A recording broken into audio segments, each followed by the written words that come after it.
the big debate online recently, it's so funny. Like, the more I hear Dave Filoni and Jon Favreau talk about season 3 of Mando, the less excited I get about it. And the more that Tony Gilroy and all these other people talk about Andor, the more excited I get. Don't forget to like and subscribe. And hey, this is a clip from our full episode, so make sure you check that out on the channel or in the description. Oh man, they're stepping up the game with season 2. They're trying to find different ways to get Diego Luna to tell Andor's story. And with freaking Mando, they're like, well, in Book of Boba Fett, Grogu might have spent like 2 years with Luke Skywalker. It might have happened. Went back with Luke. Now we've been 2 years apart from him. There training.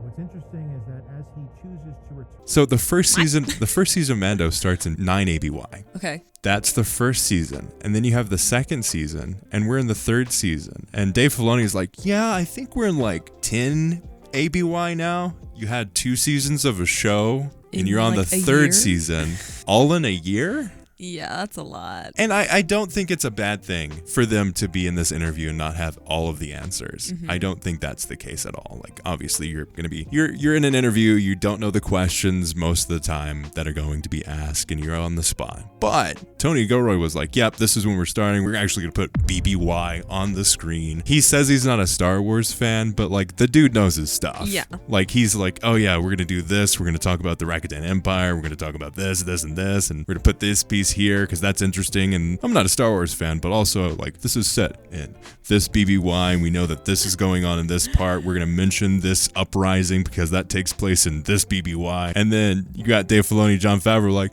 Yeah, Star Wars, woo!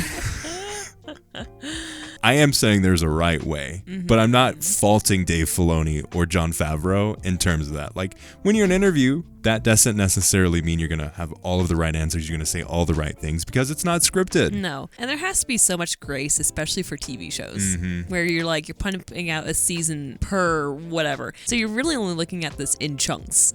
Like, Also, this show hasn't been on for 2 years. Yeah. Yeah.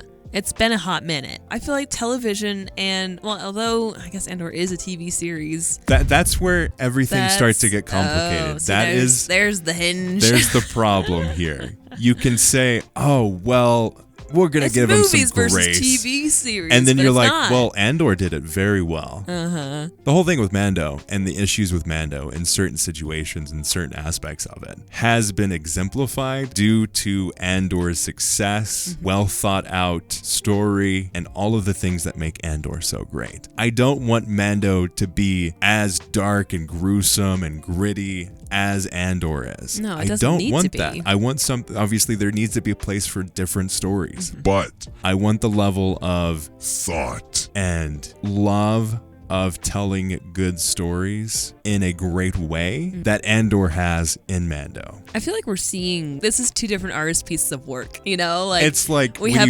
Andor, which is this like gritty, earthy, hard-hitting human side of Star Wars, and then we have Mandalorian. That's also which like, is the Andor is painted with like acrylic paints and oil, and like it's Right. got all of these like really complicated, complex textures.